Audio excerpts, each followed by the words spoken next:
Always present yet unseen, digitally uncovering the Ukrainian contributions to science, technology, and culture in Venezuela.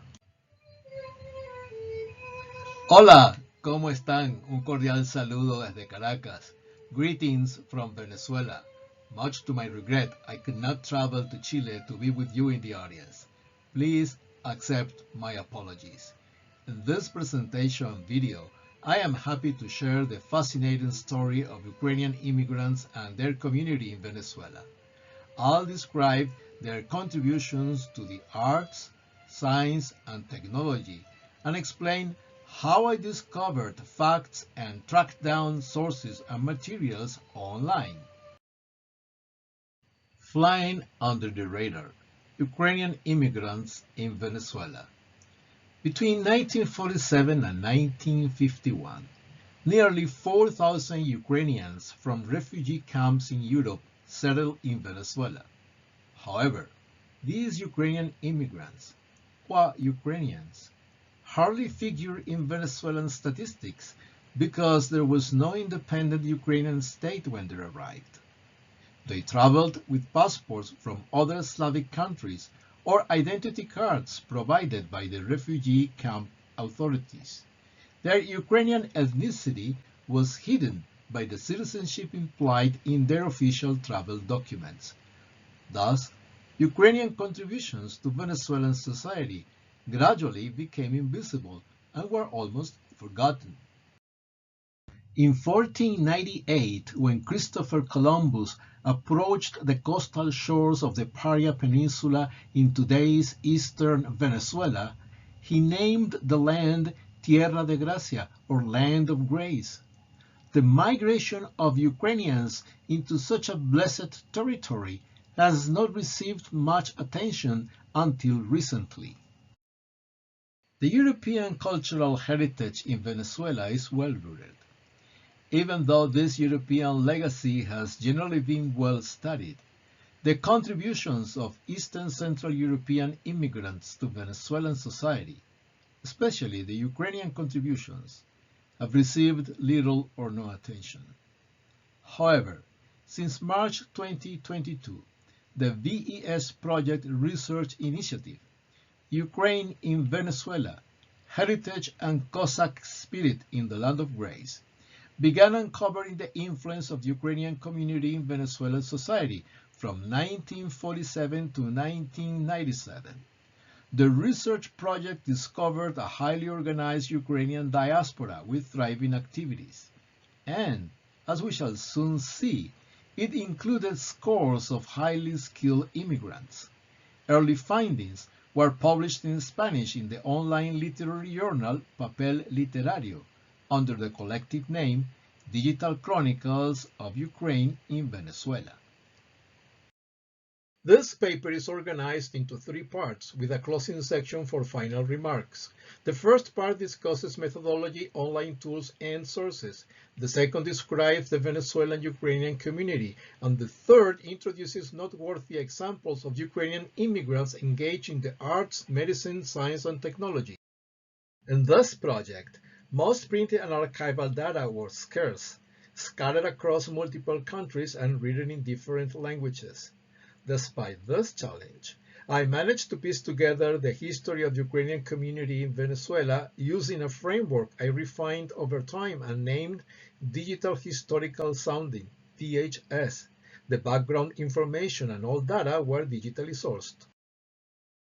DHS is a framework to use internet connectivity, search engines, and social media to explore virtual territories in the visible web and the deep web for digital fragments about the object of our interest.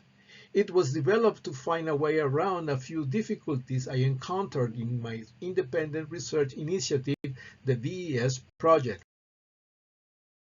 DHS is not software. It is an approach that takes advantage of social media openness to get leads and gather information. By social media openness, I mean the willingness of people to collaborate and provide information over social media networks. I cannot fully describe the DHS flow diagram for lack of time, but I'd like to point out that DHS was created before the chatbot explosion and is currently being rethought. In addition to active searches, DHS considers persistent searches, PS. A persistent search uses keyword alerts and intelligence dashboards like net vibes to track topics or people. With PS, results are automatically delivered to the researcher.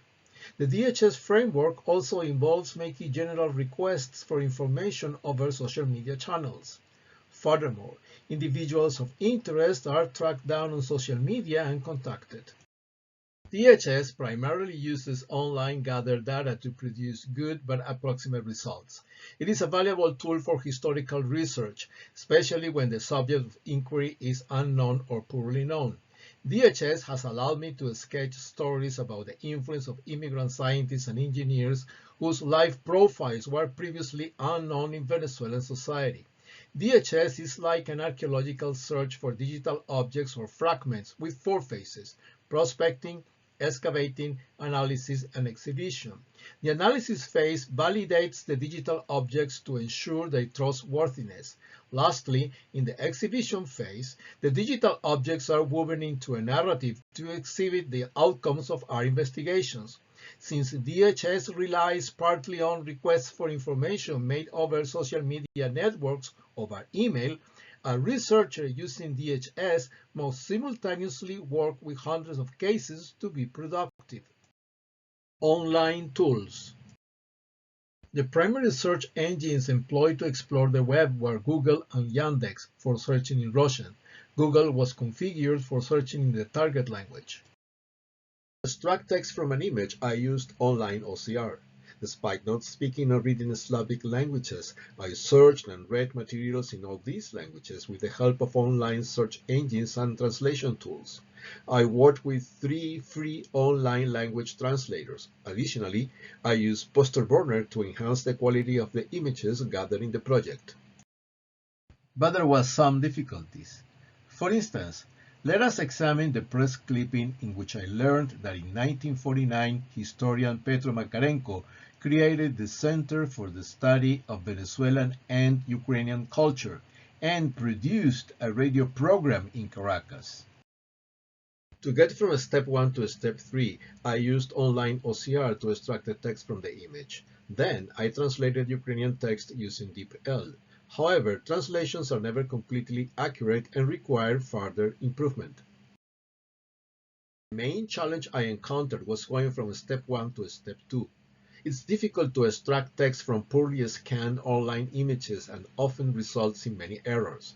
Therefore, it requires a visual inspection and manual correction, making the task time-consuming.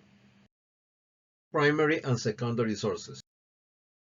Since I had no previous knowledge of Ukrainian history and culture, some background readings were necessary. It included poetry and children's literature. From my readings, I found that Ukrainian diaspora was highly organized wherever they settled. After the collapse of the Tsarist autocracy in Russia in 1917, 3 short-lived Ukrainian states emerged. When these attempts to form independent states failed, scores of Ukrainians from western and eastern Ukraine, as well as Ukrainian-speaking Cubans, emigrated to Poland and Czechoslovakia. The Ukrainian and Cuban intellectual elite made Prague the center of the Ukrainian diaspora in Europe between 1918 and 1938. Over time, many Ukrainian professionals and intellectuals became Czechoslovakian nationals, and some of them eventually emigrated to Venezuela. Therefore, I had to consult a few sources in Czech. Arolsen Archives, Ancestry.com, and Family Search web portals were also consulted. They allowed me to find information on immigrant families such as the Koval-Mazepa, the Stachowski, and the Lovai family, led by mechanical engineer Ivan Lovai. Family Search portal was mainly used to find data from Venezuela's birth and death records. Annual reports from the Venezuelan government were used to find naturalization data. Please notice that none of these immigrants were considered Ukrainians, when in fact they are all ethnic Ukrainians.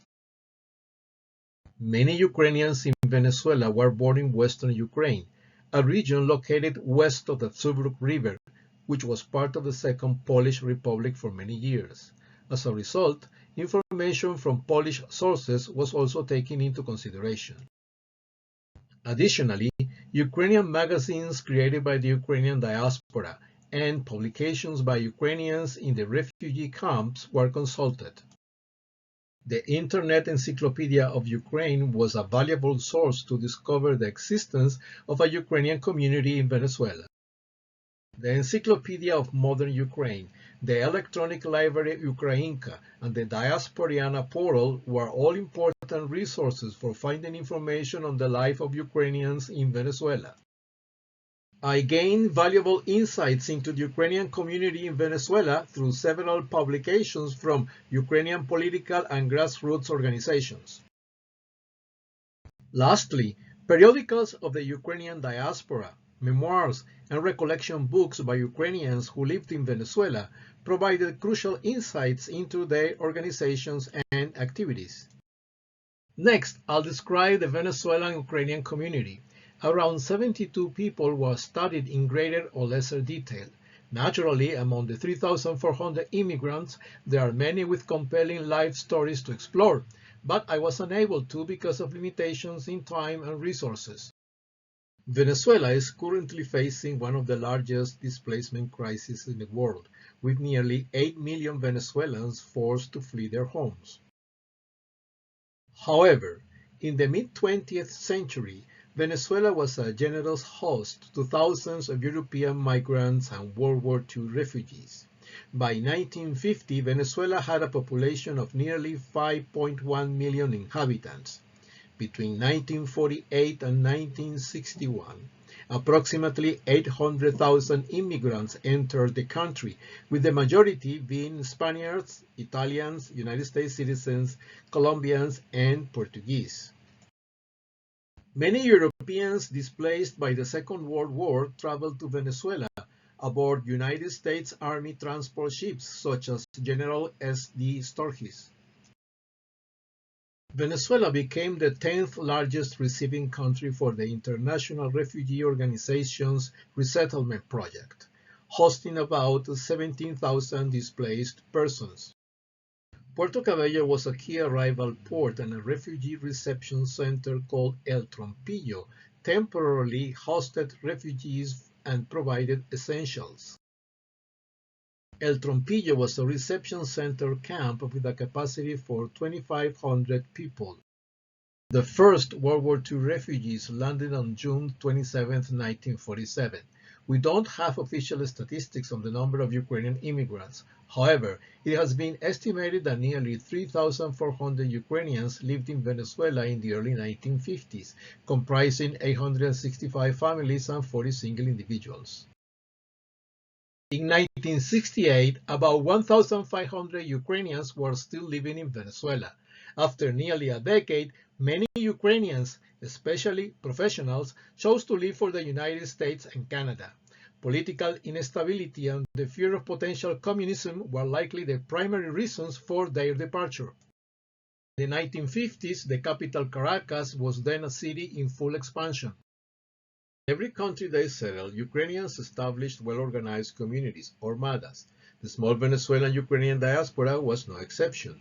On March 13, 1949, they founded the Association of Ukrainians of Venezuela. Sometime later, they built the People's House, a community center for meetings, teaching, and receptions, and laid the foundation of Catholic Greek Rite and Orthodox Rite churches. The People's House and Caracas Orthodox Church were in Altavista, Catia, in western Caracas. In 1949, Ukrainians established the Association of Ukrainian Women of Venezuela. Ukrainian women living in Venezuela were quite active in international Ukrainian diaspora affairs.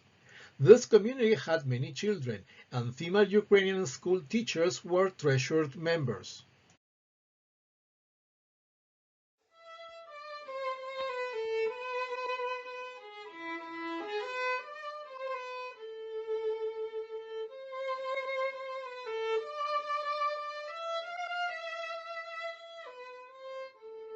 In their struggle for freedom and to preserve their culture, Ukrainians in Venezuela formed local chapters of worldwide Ukrainian youth and political organizations, such as the Ukrainian Youth Association and PLAST.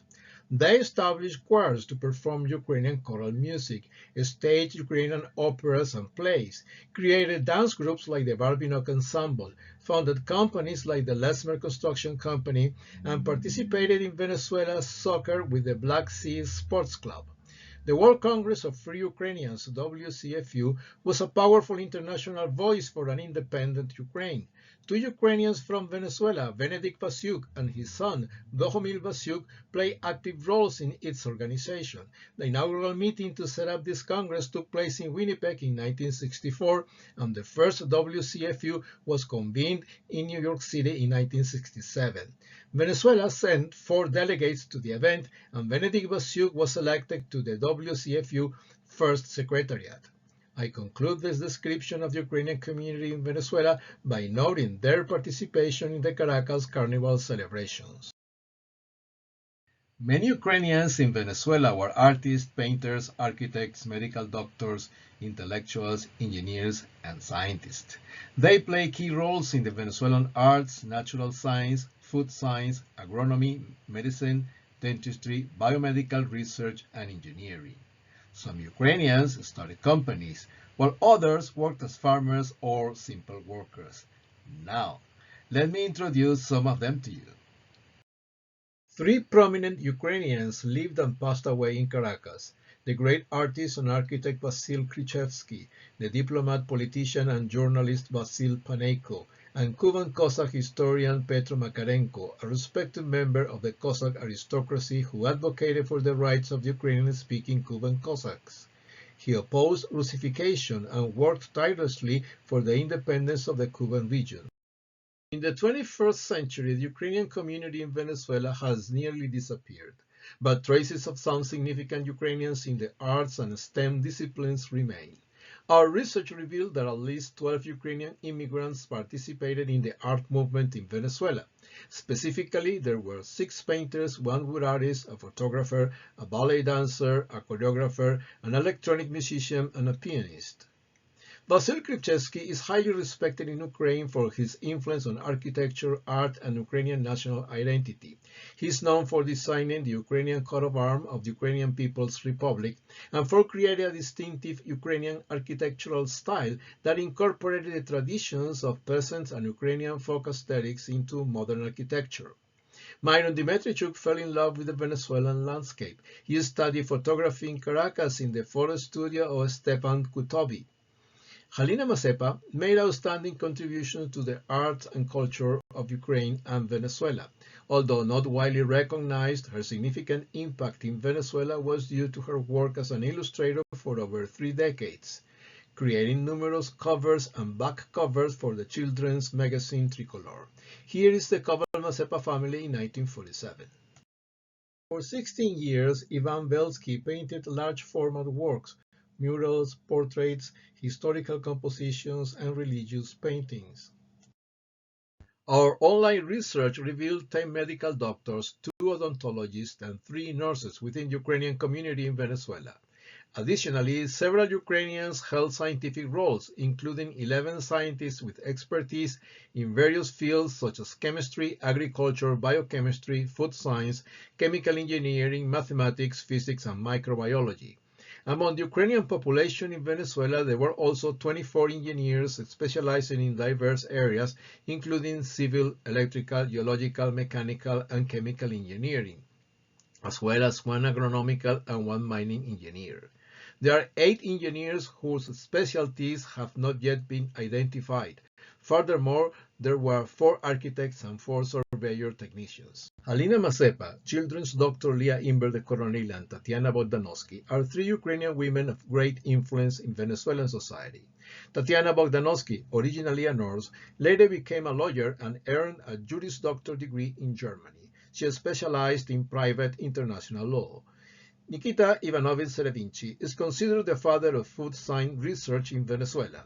In 1959, he entered the Faculty of Sciences at the Central University of Venezuela, where he was appointed the first head of the Department of Food Technology.